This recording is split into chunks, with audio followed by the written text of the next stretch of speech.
ओम श्री गणेशाय नमः। ओम नमो भगवते वासुदेवाय।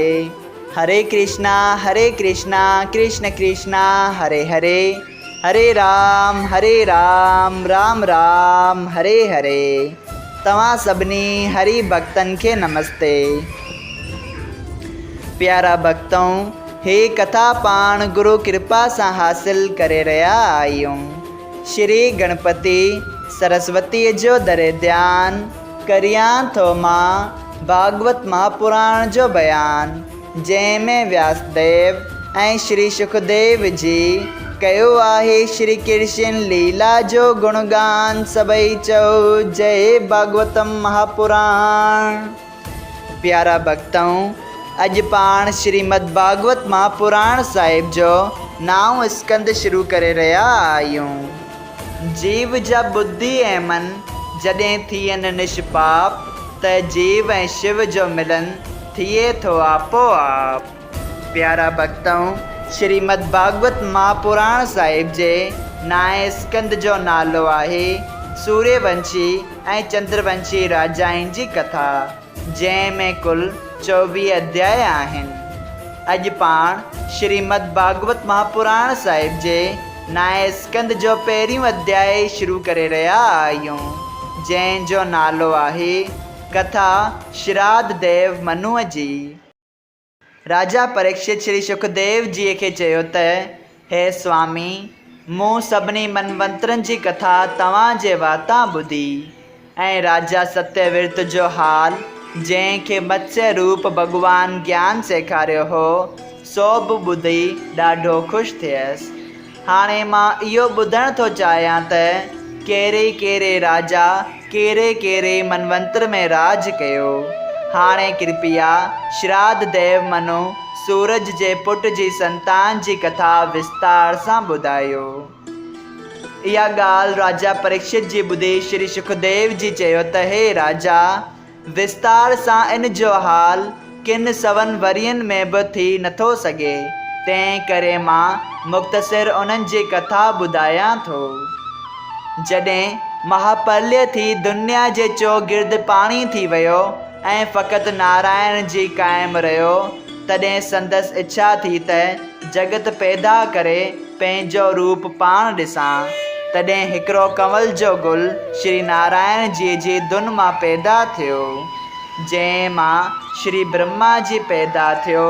श्री नारायण जी आज्ञा सां उन मनु नाले पुट पैदा कयो ऐं मनुअ जे हृदय में मरीच नाले पुट पैदा थियो। तंहिंखे कश्यप नाले पुट पैदा थियो ऐं कश्यप जीअ मां सूर्य भगवान जनम वठी श्राद्ध देव मनु नाले पुट पैदा कयो हो। श्राद्ध देव मनुअ खे को बि संतान पैदा न थियो। तॾहिं हुन विशिष्ट रखेश्वर खे वेनती कई त तव्हां का अहिड़ी तजवीज़ करियो जीअं मूंखे पुट पैदा थिए। विशिष्ट मुनि चयसि त यज्ञ करण सां तोखे पुट पैदा थींदो। जॾहिं उन विशिष्ट मुनीअ जी आज्ञा सां यज्ञ शुरू कयो, तॾहिं मनुअ जी स्त्री विशिष्ट जीअ जे साथी ब्राह्मण खे, जंहिं अगन कुंड में घी जी आहुति विधी थिए, तंहिंखे चयो त मां चाहियां थी त मूंखे तमामु सुंदर छोकिरी पैदा थिए। तॾहिं उन ब्राह्मण छोकिरी पैदा करण वास्ते मंत्र पढ़ी अग्नीअ में आहुति विधी, जंहिं करे छोकिरी पैदा थी। जॾहिं रखेश्वर उन जो नालो अल्लाह रखियो, तॾहिं श्राद्ध देव मनु चयो त मूं पुट थियण वास्ते ही यज्ञ कयो हो। सो वॾो अजब चइजे जो मंत्र जो फल उबतो थी छोकिरी पैदा थी आहे। विशिष्ट जी चयो त, ए राजा, तुंहिंजी स्त्री छोकिरी थियण जे इरादे सां आहुति ॾियण वारे ब्राह्मण खे चयो हो त मूंखे धीउ पैदा थिए, तंहिं करे छोकिरी पैदा थी आहे। इहा ॻाल्हि ॿुधी जॾहिं राजा चिंता करणु लॻो, तॾहिं विशिष्ट मुनि चयो त, हे राजा, उदास न थी, मां परमेश्वर खे वेनती करे उन छोकिरीअ खे छोकिरो कराईंदसि। इहा ॻाल्हि ॿुधी राजा ख़ुशि थियो ऐं विशिष्ट जी परमेश्वर जो ध्यानु करे जॾहिं पंहिंजे ब्रह्म तेज सां उन जी स्तुति कई, तॾहिं वेंकटनाथ दर्शन ॾेई चयसि त हे विशिष्ट जी, चयो त तव्हांखे छा खपे। विशिष्ट मुनि चयो त हे महाराज, मां चाहियां थो त इहा छोकिरी छोकिरो थी पवे। परमेश्वर चयो त चङो, ईअं ई थींदो। श्री नारायण जीअ जी एतिरे चवण ते उहा छोकिरी छोकिरो बणिजी रांदि करणु लॻो। तॾहिं राजा उनजो नालो सुदमन रखी ॾाढी ख़ुशी कई ऐं ब्राह्मणनि कंगालनि खे संदन मर्ज़ी मूजिबि दान ॾिनो ऐं उन छोकिरे खे राज गद्दीअ ते विहारियो। जॾहिं हू धर्म अनुसार प्रजा पालना सां राज करणु लॻो, तॾहिं हिकिड़े ॾींहुं परमेश्वर जी इच्छा सां उत्तर तरफ़ इलाविर्त खंड में शिकार करणु वियो त हिकिड़े हिरण जे पुठियां घोड़ो डोराए अनंबका वन में वञी पहुतो। उते पहुचंदे ई राजा स्त्री बणिजी पियो ऐं संदसि सवारी वारो घोड़ो बि गौरी थी पियो। जेके शेवक साण गॾु हुआ से बि उन जंगल में पहुचंदे ई स्त्रियूं बणिजी विया। पंहिंजो ई हाल ॾिसी हू शर्मिंदा थी हिक ॿिए जो मुंहुं तकणु लॻा। को बि पंहिंजो हाल ॿुधाए न थे सघियो। जॾहिं कंहिंजो बि को वस न हली सघियो, तॾहिं परमेश्वर जी इच्छा खे ईअं ॼाणी सभिनी धीरज रखियो। एतिरी कथा ॿुधी राजा परीक्षित पुछियो त हे मुनिनाथ, हू सभई उन जंगल में पहुचण शर्त ई स्त्रियूं छो थी पिया? तंहिंजो हाल बि कृपा करे ॿुधायो। तंहिं ते श्री सुखदेव जी चयो त हे राजा परीक्षित, उन जंगल में श्री महादेव जी ऐं माता पार्वती पाण में हिजाब लाइ खेली रहिया हुआ त उन वक़्तु संक ऐं ॿिया संदसि ॿाहिरि दर्शन करण ऐं कथा ॿुधण वास्ते उते आया। जीअं ई सनकादिकनि माता पार्वती ऐं शिव भॻवान खे दंडवत कयो, तीअं ई माता पार्वती उन्हनि खे ॾिसी लॼी थी अखियूं हेठि कयूं। तॾहिं रखेश्वर उतां उदास थी नर नारायण जीअ जे दर्शन करण वास्ते बद्री कीदार ॾांहुं हलिया विया। तॾहिं माता पार्वती श्री महादेव जीअ खे चयो त तव्हां का बि अहिड़ी जाइ कान ठाराई आहे जिते बेहिजाब थी खेली सघूं। मूंखे जंगल में आणे शर्मिंदो था करियो।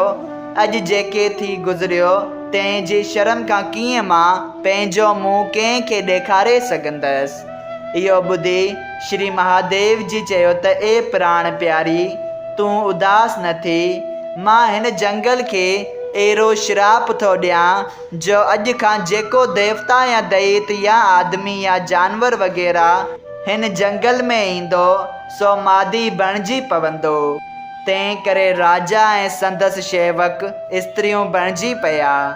सो श्री महादेव जी माता पार्वतीअ सां उते खेलंदो रहे थो ऐं 16,000 साहेड़ियूं गिरजा देवीअ जूं शेवा में हाज़िर रहनि थियूं। उते श्री महादेव जीअ खां सवाइ ॿियो को बि पुरुष वञी नथो सघे।